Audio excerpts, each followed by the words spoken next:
Well, it's been another busy week in Warcraft. We have quite a bit of news to go over and hopefully a lot to look forward to. So we have a small bit of information for Wrath of the Lich King, TBC, Season of Mastery, and even a little bit of retail news as well, so stay tuned. We're going to start off with the classic stuff because that's largely the focus on the channel. In a somewhat unintentional piece of news, further confirmations for Wrath of the Lich King Classic is in the works have been made available through a database update.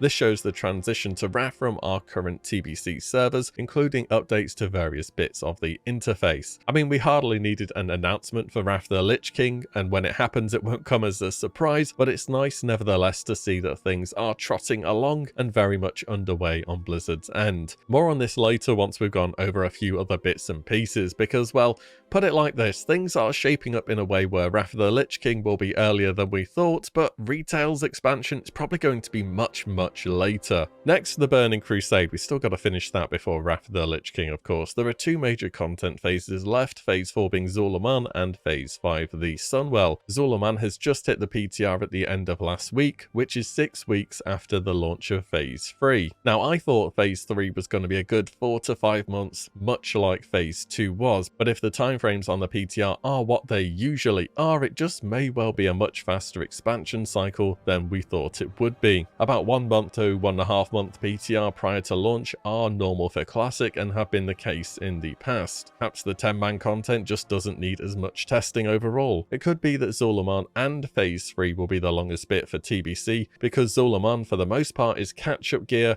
rather than replacement for older content. On top of this, so much of the stuff from the ZA patch 2.3 is already in the game as well. The leveling revamp that was done at the start of the game, the new quests in Duskwallow Marsh, the reduction in the amount of XP between 1 and 60, weapon skill as a stat was still in the game up to this point where it was replaced by expertise. Healing gear was given 1/3 of its stats as spell damage. The guild bank was introduced, the daily and normal heroic quests were introduced. This was a massive content patch for TBC, and for us now it's pretty much just go and do the new 10-man raid content, which by the way is on a 3-day lockout, not a 7 one, so maybe they're just getting it out sooner rather than later, because hey, you will need to farm a bear for your entire guild though, right? New stuff in the patch which is worth a note is the blacksmithing one-handed mace Dragonmaw is now one-handed instead of main hand, meaning you can dual wield them as a powerful gearing option. Greater drums of battle will be in the game, replacing the old ones. They have an extended range and can be used in shapeshift. We'll have a new mount from Zul'Aman, of course, the Amani Warbear, and from the PTR it seems very simple to get even with wipes and people learning, so it shouldn't be too difficult. We have loads of new gear from Zul'Aman itself, even though it looks a little bit questionable transmog wise when you're not wearing it on a troll. Also loads more gear from the Badge of Justice vendors. Maybe worth getting your daily heroics done now and starting to save up. There's powerful upgrades for so many classes from a guaranteed source. Also worth a mention, is it time to nerf the heroic dungeon content, Blizzard? Originally it was done in patch 2.1 and should have been done alongside when you nerfed SSC and TK, but as far as I'm aware the heroic dungeons are still disproportionately difficult compared to the rest of the content in the game. They don't have achievements in there anymore. It's been a good period of time past since they were relevant content. Maybe it's time to tone them down a little bit finally so people can have some fun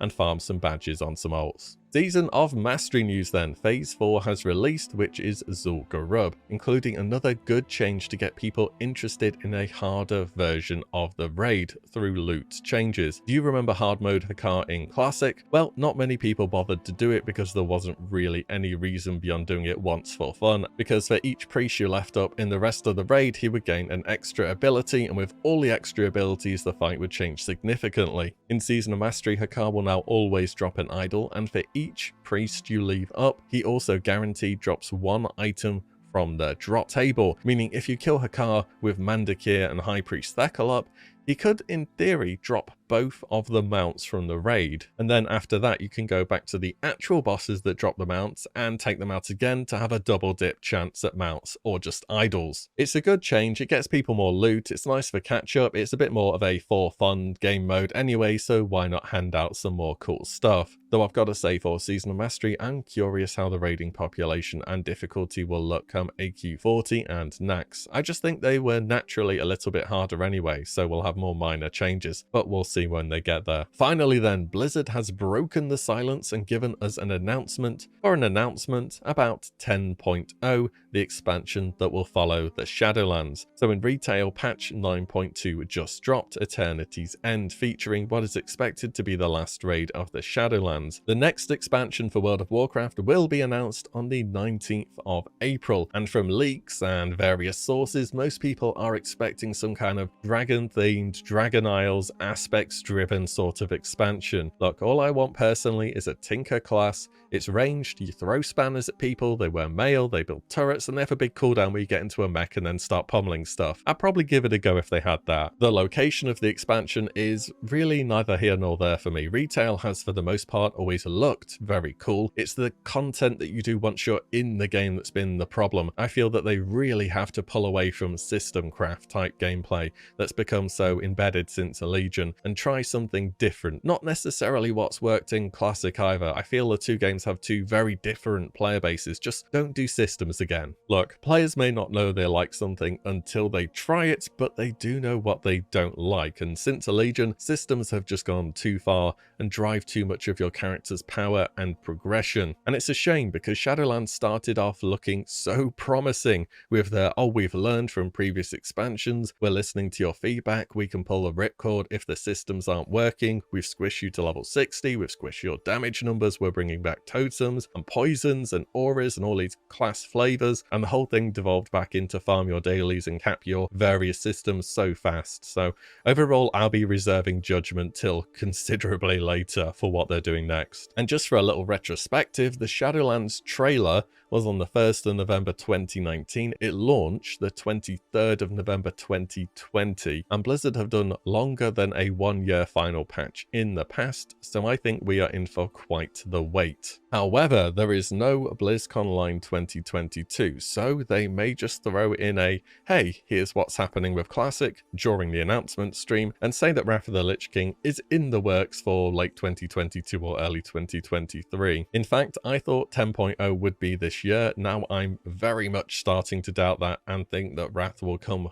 first by quite some margin. They have surprised us in the past though, so it should be a good stream either way. Oh, and one more thing, there is a Warcraft universe mobile game in the works too, news of which is coming in May. Pet Battles? Pet Battles could be cool, I think. I kind of hope it's not the unannounced survival game that they talked about not so long ago. Something huge and open world like that would just feel so much better if it were on PC. Mobile is only going to get bigger for Blizzard and gaming as a whole though. It's just too accessible of a market to ignore. But if it's not at the expense of a team working on something for PC though, I really don't care either way. I hope it's something harmless people will look at and think, oh cool, they're doing that. Maybe I'll try that, maybe it's not for me. Either that or they work out how to make something which works just as well on mobile or PC where players won't really care about it either way. Sort of like how old school RuneScape works. It was on PC for years, they ported it to mobile and it's only been a benefit for the players. Warcraft as a current MMO, Classic or Live, really doesn't fit that for me. It just feels way too complicated from a gameplay perspective alone. So, Wrath of the Lich King in the works, news for Season of Mastery and TBC, next expansion to be announced on the 19th of April. Hey, at least it'll be a cool cinematic to watch. They never disappoint on that front. And that is the news roundup, so let me know your thoughts on it all. As always, thank you all so much for watching and listening in, and I shall see you all in the next one